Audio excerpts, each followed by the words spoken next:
For today's video, gagawa tayo ng Bukhari rice.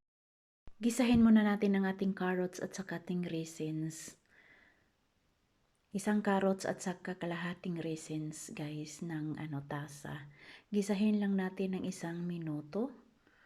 Pagkatapos, isiparate natin yan, isit aside ang ating ginisang carrots at saka raisins po.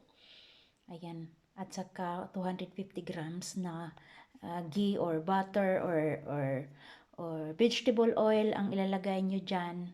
Ayan po. Tapos, isiseparate po natin siya ngayon. Tatanggalin natin siya. Ayan, in 1 minute, tinatanggal natin siya.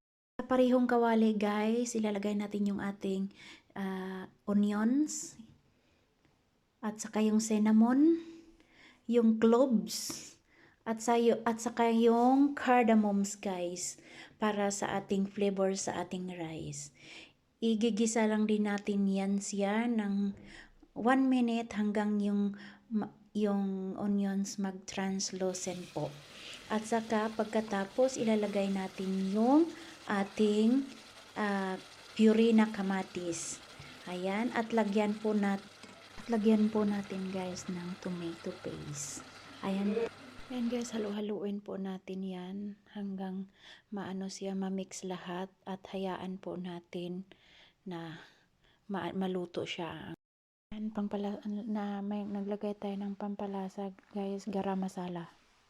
Lagyan po natin siya ng garam masala guys para pampalasa niya. Lagyan natin ng black pepper guys. Black pepper at saka asin pampalasa. Ayan, lagyan natin ng pampalasa na asin. At ihalo-haluin ulit natin. Halo-halo lang tayo guys para ma-mix lahat ng mixtures para masarap ang lasa. Ayan, nidagdagan natin ng hot water. Kailangan hot water na tubig ilalagay natin sa ating Bukhari rice.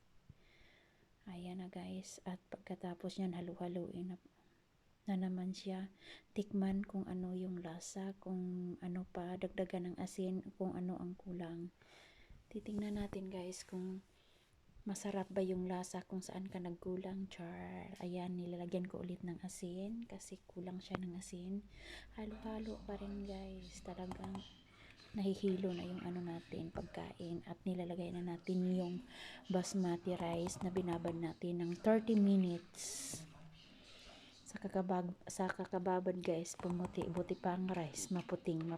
At ibabad natin ngayon sa ating tomato na sabaw. mapula. Ang puti papulahin, ang pula paputihin. Ayan guys, halo-haluin natin. Ayan, para mapantay siya. At yan, haluin natin guys, para pantay-pantay ang ating Tapos, ilagay yung sili. Sa akin naman guys, nilagyan ko ng sili kasi nababanguhan ako sa sili. Takpan guys. At ayan, pagkatapos tinakpan ng mga 5 minutes, ayan yung yung sabaw niya, wala na, ugang-uga na sa ulan. Ayan, pagkatapos niyan, ilagay natin yung sineseparate natin na carrots at saka raisins. At lagay natin sa ibabaw. At pagkatapos niyan guys, ilagay natin sa ating tabi at lagyan natin ng aluminum foil at takpan for 15 minutes. I-secure natin siya para hindi siya sisingaw. At pagkatapos ng 15 minutes guys, titingnan natin kung ano ang lasa niya or ano ang niya, luto na ba. Ayan guys. I think lutong-luto na. Ayan, at tinikman din natin yung rice kung anong lasa. Ang sarap guys. Masarap na masarap. Ayan, antayin lang natin ang ating niluluto na steak para pang partner dyan. Ito na guys. Nagpiplating na tayo. Nagkamay ako dyan guys. Ang sarap, sabi ng asawa ko, masarap daw yung kanin. Kaya napakamay talaga ako. Ayan, with beef steak, enjoy eating.